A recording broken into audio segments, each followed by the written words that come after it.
Hello, welcome to Mock the Week. I'm Dara Breen. The news this week, well, the Pope was accused of making provocative statements about Islam. Vatican security officials have suggested that to reduce the risk of assassination, the Pope should maintain a lower profile, which is easier said than done for a man whose job it is to stand alone on a balcony, dressed all in white with a big cross on his chest. His speech led to an increase in security at the Vatican. The Swiss Guard are now wearing thicker tights. And they've sharpened their penknives. The Lib Dem conference began in Brighton this week. The party dropped its controversial tax ban to take 50 pence in every pound. Now, the only person fighting for that is Chris Tarrant's wife. Critics have sneered at the news that leader Sir Ming Campbell keeps a trouser pressed by his bed. Fogish, perhaps, but still preferable to the large pool of vomit Charles Kennedy kept beside his.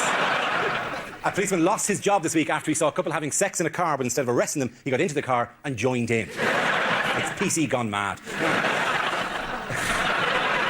I bet they were shocked when they first saw his helmet come poking through the window. Apparently he banged on the windscreen, then on the bonnet, before finishing off on the roof rack. I have literally hundreds of these, by the way.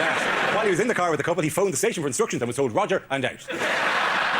According to one account of the dogging incident, 1 minute it was quiet and the couple were cuddling on the back seat. The next thing, a police chopper was circling overhead.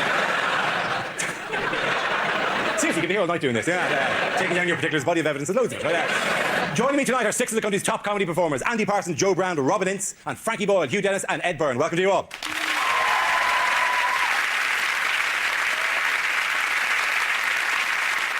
Our first round is called Headliners. I show the teams a recent photo along with the initial letters of a newspaper headline. Here's a picture of His Holiness Pope Benedict XVI. So what does PSOM stand for? Shouldn't it be PTROCDISAM? Which would stand for? Pope takes role of Cameron Diaz in Something About Mary. Is it Pope surely overdoes moose?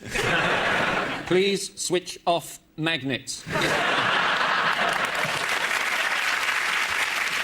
Or Portsmouth sign old midfielder. The P obviously does stand for Pope. I'll give you that. Thanks very much for that. Thank you. Is he on a hen night? It just looks like he's wearing, those angel's wings. They're all gone out. It's his last night as a free man. Is that what you're saying? Maybe in an attempt to reach out, he's claimed that Pope sort of Muslim. I'm quite keen on keeping the women down. The answer I was looking for was Pope's speech offends Muslims. This refers to reaction to the Pope's recent speech in Germany, which he quoted a medieval ruler. He apologised for his remarks, but Muslim anger refused to die down. It's not a very good excuse in general, is it? I was quoting a medieval theorist. Did you say my bird's ugly? Actually, I was just quoting from an ancient text. And it was originally Thomas Aquinas who said, your bitch is fat. You see the apology? He said it didn't reflect his own views, but those of God. Whom I am uniquely given to. Didn't he, in his apology, start slagging off the Jews? Yeah, the actual text apology was, it wasn't my fault, the Jews made me do it. But he's been quite a boring pope, and then suddenly he lays into the Jews and the Muslims. He's turned into like Bernard Manning. Is there any Hindus in? You think God's an elephant? No wonder you live in shit. The Pope is essentially working the room, is he? It'd be good to see him leaning over that balcony. Where are you from, sir? He's a 79-year-old man, though, isn't he? Yes. You know, if he was your grandfather, you'd just go on, Grandpa, go to bed. Go on. If the Pope was your grandfather, you'd want to know the story behind how exactly that happened. Just your dangerous old uncle at the moment. Who's as close as he can get? It's not exactly, in touch with... He's not exactly got his finger on the pulse if he's quoting medieval texts to liven up his speech. I think if only he'd watched Peaches Geldof's Beginner's Guide to Islam, he would have known what he was talking about, wouldn't he? Because that was so well informed. Did you see it, everyone? The guy he quoted was, it was 14th century, wasn't he? Yes. But it's a very odd reaction to it, because essentially what he said was that it is wrong, that the Muslim world is wrong to use violence. And the reaction in the Muslim world has been, if you say that it is wrong to use violence, we're going to beat you shit. I just distance myself. The spokeswoman, Tasneem Aslam, spokeswoman for the Pakistani Foreign Ministry, the actual quote she said was, anyone who describes Islam as a religion as intolerant encourages violence, which is really having it both ways. There's a Qatari Muslim scholar who's called, in answer to this, called for a day of anger, which I think is not a day of action, or a day of anger. What is it to really take it out of you if you have to spend the whole day just in a mood? What's for dinner today? Exactly work having to be angry all the time. And how do you make sure the women are doing it as well? I hope you're frowning behind that. That Ed was saying, the Pope doesn't seem to have his finger on the pulse. He's the head of the Catholic Church. They've never been that up to date, have they? They've always stayed a little bit behind on the... I remember the last one. I remember JP2, as he's known in the street. Yeah. J to the P to the I. Because in his last days, he apologised for the Spanish Inquisition. Yeah. How old is this guy? He's old, I think. Yeah, sorry about that. My spirits were all a bit drunk. One of the great things that this Pope said was he said that we must all take the Da Vinci Code with a pinch of salt. And you think, well, he can talk. Oh, yeah, it's ridiculous, the idea that Jesus was married. We all know that he rose from the dead and flew up into the sky. Wasn't the Pope effectively just saying that he thought Christianity was superior to Islam? Yes, he was. But isn't that essentially his job? He is the head of the Catholic Church. He's not supposed to be there bigging up Islam, is he? No, there's a difference between bigging up Islam and describing it as evil and inhuman. I think Not his that he job- did that. All he did was quote a 14th century text, which, let's face it, compared to the Bible, was a hyper-modern text. Yes, but I think we've all learnt, and surely the Pope has learnt, that the Muslim world tends to be What are you saying about the Muslims? touchy. I think if you're going to lash out at a religion, lash out at the Buddhists. If you make a Buddhist really, really angry, the worst thing he'll do is set fire to himself. Where has Jesus turned up recently? In everyone, Dara.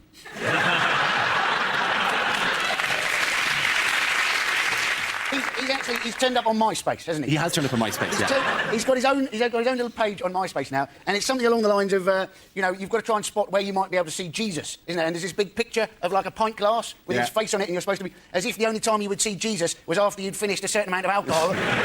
No, this is the actual picture. See if you can spot the face of friendly Jesus. What I like about that, have you all seen it? Can you see it? Yeah, I like the way he looks like he's a Scooby-Doo character looking out from behind a tree. Peekaboo, peekaboo, who's that there?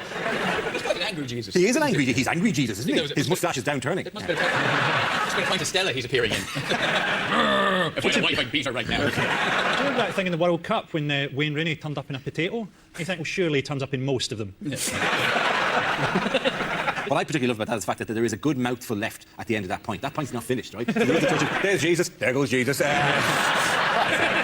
As a result of the furore over the Pope's recent speech, marksmen have been stationed around St. Peter's Square with instructions to shoot the second he opens his mouth. Winners of that round are Frankie, Hugh and Ed. The next round is called Between the Lines and features Hugh and Frankie. Would you please make your way to the press pit? In this round, one of them takes on the role of a person in the news, addressing the media while the other translates what they really mean. As he prepares to assume centre stage, Frankie, you're a Liberal Democrat leader. Sir Mingus Campbell addressing his party conference. Hugh, you will tell us what Ming really means. Ladies and gentlemen, welcome to the Liberal Democrat Party conference. What is the point? I have many happy memories of Brighton. I came here as a boy. On a longboat in a Viking invasion. Questions have been asked about my performance in the House of Commons. Like, why am I so shite? I'd like to make it clear that the party weighed up all the options before choosing me as the best man for this job. I'm not a homosexual, and I have a fully functioning liver.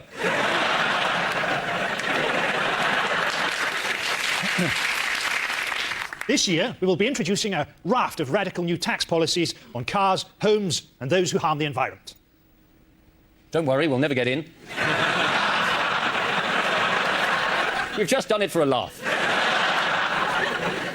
Unlike the Tories, we have a clear idea of where we're going. Nowhere. I'm a man who's not afraid of a challenge. I was an Olympic athlete. At the original Games in 463 BC. I was pipped in the dash by a winged horse. Ladies and gentlemen, Frankie! Points for both of them there. Now we play a round called Wheel O News. This game involves Ed, Andy, Frankie and jokes. If you could make your way to the performance area, please. This is a stand-up challenge. Our random news generator contains a bank of topics. We spin the wheel, and when it stops, anyone can step forward and try to make us laugh about the subject it's landed on. The winners of the team I judge who produce the funniest material. OK, here we go. Let's have the first topic, please. And the first topic is that bullying? Who wants to come in on bullying? Ed. I'll take bullying. Bullying, serious problem. Obviously, there's a lot of problems in the world, but it's OK, because wristbands are sorting them all out. The ribbons were useless, but the wristband was on the case to save the day. But my favourite wristband is the anti-bullying wristband, because footballers like Wayne Rooney, people like that wearing it. The kids were getting beaten up at school for their anti-bullying wristband. And that's just beautiful. I'm just so glad that never happened to me when I was at school, because I can imagine myself trying to reason with the bully as he beat me up for my anti-bullying wristband. No, but that's my... Oh, the irony. You're only fooling yourself. You may take my wristband, but your actions will never mirror the sentiments it represents.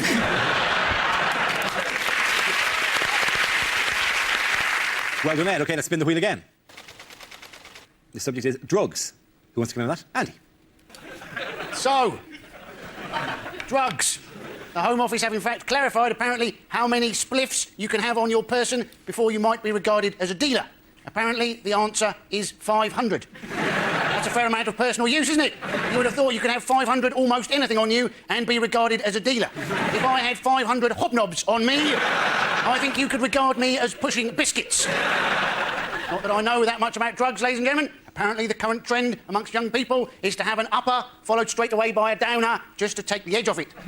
Why not just take a bit less of the upper? That, to me, would be like having a Red Bull and then having a Horlicks straight away afterwards. Well done, Andy. OK, that leaves it with Frankie and Joe. The next topic is... OK, living with terror. Who's going to come up on that? Well, obviously, that's how my husband describes our marriage, but, how's the country been since the terrorist attacks here? Well, I mean, when I go out of London on tour, people are always saying to me, what's it like driving around London now? And I say, dunno, it's a bit hard to see out of my armoured personnel carrier. But, you know, I thought it was really important after all that happened to get sort of straight back on the tube and show solidarity with other Londoners. So 2 days later, I went straight back on the tube, quite scared, got into the carriage, thought, oh, what's going to happen? But it was brilliant, actually. This bloke got up straight away and offered me his seat, which is fantastic, because I've never driven a tube train before. Well done, Joe Brown. I like the way that on that picture there, the dog's looking for something, the bloke's looking for something. It's on the top, the bloody idiots. Frankie, let's see what topic you've been left with. Look at you, it's the Labour cabinet. John Reid's got a stupid new idea. He wants to make criminals pay compensation to their victims. What if they've not got any money? And get a community service for them. Hey, I'm here to do your garden. Remember me? I murdered your husband. He's wanting to force through ID cards. Now, ID cards don't mean that your identity won't be stolen. It just means that once it's stolen, you're screwed. You know, I've left my wallet in the hotel. I'm going to need new eyeballs and a finger transplant. Thank you very much, Frankie Boyle. I think the points go to Frankie and Ed in that round. Come on.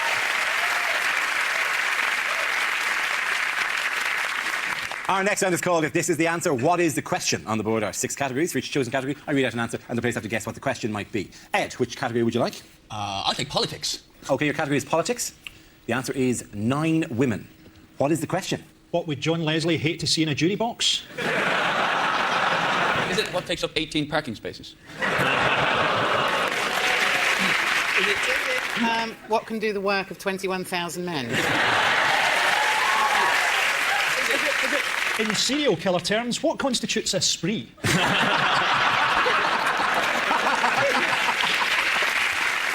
What's the half-time stoning entertainment at the Taliban World Cup? Is it, if someone asked me how many sexual partners I've had, instead of the real answer, 60 men and countless prostitutes, what do I tend to reply? I didn't know that the prostitutes don't count as women in your mind. They're just vessels for my seed. She didn't necessarily say female prostitutes. I really hope that doesn't go out, because my dad watches this, and he's never been that sure. Is he going to be disappointed by the number of prostitutes? No, he's never been sure about the show. Yes. No, he loves this. He loves this largely because you're Irish. Oh, really? That's all it He's takes for your Irish, dad, is it? and he really hates the English. It'll be twice as much fun for him this week, then. Oh, yeah. Bags. Oh, Irish. We can't even do it in time. Laura and Megara. Big James. You two are both a lot taller than I was expecting. You're magically gifted. Can I attempt some sports satire? I don't know anything about sport, but I'll give it a go. What should replace the England football team, or something? I don't believe in sport, you know. I think it's the Liberal Democrats. Yes, it is about the Liberal Democrats. If you can find a way of wording this, I'd be very impressed. How many Liberal Democrat MPs own a vagina? That would be 9 women. Yeah, well, there could be a bloke That could be with one. 9. The question I was looking for is what small group of MPs were the Lib Dems hoping to expand this week? What were the chances of us getting that right? Listen, don't think... What do you mean, expand? This is the statistic that of the 63 Liberal Democrat MPs, only 9 are women, and all are white, leading to a proposed £200,000 fund to encourage seats to fill female and ethnic minority candidates. This is part of the conference we're on at the moment. What have Liberal Democrats' aides suggested in an attempt to make Minas Campbell appear more useful? A mask. Is it not a mask? It's not a mask, no. Hiring corpses to stand next to him when he's on the podium. Well, they're doing all sorts of things. They're putting him in nattier suits. Or also putting him in young people's situations. Like they have this of him in a fast car. And God love it just looks like there should be a caravan tied to the back of it. Or there's a slot where you feed in 10 pence pieces. And you just can rock forward and back outside Sainsbury's. That's the kind of shot you always tell to as well. Then in the future, everyone will be driving one of these. And on to other party leaders, what has appeared on Tony Blair's head this week? Sherry Blair's arse. They're married, it's allowed. Yeah. Or in it, did he say? On Tony On Blair's his head? Yes, The on his number head. of the beast? Not quite. He's got a strange... Basically, he's been branded. He's been given a wrinkle branding by George W. Bush. He has a W. On He has his, a W on his forehead. Yeah, this is the photograph. This is what it looks like. That's it. I mean, you can see it close up. When he frowns, there's a W on his forehead. Who isn't a little bit freaked out by that? A little bit thrown by Blair is turning into a Klingon. I think maybe he's just got pissed and fallen over on a barbecue fork. He's not looking well, though, is he? He's ageing in dog years, isn't he? You know, he's going to retire soon, otherwise he's going to, struggle with his hind legs aren't going to work very well. He'll come into Parliament with one of those tubes around him. He'll stop him biting at his own mane. And why was Cherie in the news this week? Because she hit someone. She allegedly slapped a teenager. A 17-year-old. Who didn't notice. He didn't complain about it, did No, he? But no. someone else who saw the alleged incident did. He was supposed to be doing these bunny ears over the top of her head, isn't it? That's got to be the worst bunny girl you've ever seen. Isn't it, that one? Yeah, somebody did little bunny ears behind her and she playfully cuffed him. And somebody reported to the police and 6 police officers had to investigate. 6 police officers is exactly the right number, though, isn't it? One to ask him, did he get hit? One to write it down. One to check the spelling. One to look around for black people. And 2 to get the snacks from McDonald's. One of whom then wanks over a couple having a shag in a car.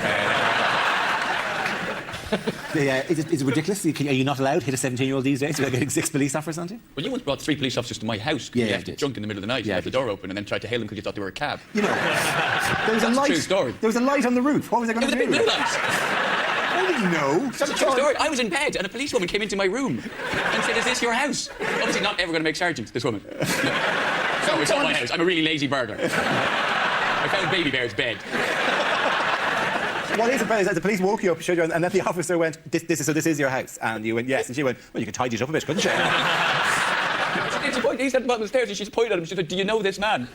And I was very tempted to say, "No, I've no idea." But I was even more tempted to go, "Hasn't he been on Have I Got News?" The other point is, I was wearing a tuxedo at the time, right? My parties are very formal. I looked like a gentleman burglar, like I'd left a note saying, the cat has visited you. Just double checking me out loud. It'd have to be a huge window they left open for you to squeeze in. Oh, they left down one wall of the house. Dara managed to secrete himself inside. OK, the winners of that round are Frankie, Hugh and Ed. Now we come to our final quickfire round called Scenes We'd Like to See. This is for everyone, so if you could all make your way over to the performance area, please. I call it ideas for scenarios we'd love to see, and the performers come in with their suggestions. The first subject is rejected first lines for the new Harry Potter book. Harry thought of his magical adventures very differently now that he'd been diagnosed as a schizophrenic. Don't you realise, Ron, said Harry, with our magic powers, we simply won't need Rohypnol. Finishing in the cafeteria, Harry and Ron turned their wands on themselves. It's not as good as that one. I am Lord Voldemort, and I am an alcoholic. Grease the goat! Grease the goat! Grease the goat! Harry stared at his own spectacles and thought, "I can summon a centaur, but I can't fix my astigmatism." I have earned more money than the Queen. I can't be arsed. I'm sorry, Harry, said Ron. I thought you felt the same way. Genital warts at Hogwarts, said Matron. What fun. And, Harry wrapped the elastic round his arm and tapped the crook of his elbow, trying to get his vein up. "Come on, you bastard," he said. Something about the spell must have gone wrong, because one of Harry's testicles had turned into a scorpion. It was October, and the beginning of Harry's 5th term at Feltham Young Offenders Institute. Show us where Dumbledore touched you, said the judge. Show us on the doll. The next topic is unhelpful things to say in a crisis. I know, why don't we get the UN involved? Statistically speaking, of course, in these circumstances, most of us will die. Kumbaya, my lord. I think this 14th century text adequately sums up what I want to say. I know you're a hijacker, but I ordered a vegetarian meal. I know this is probably the wrong time, but I've got an erection. Women and children first, then I'll shag the men and the animals.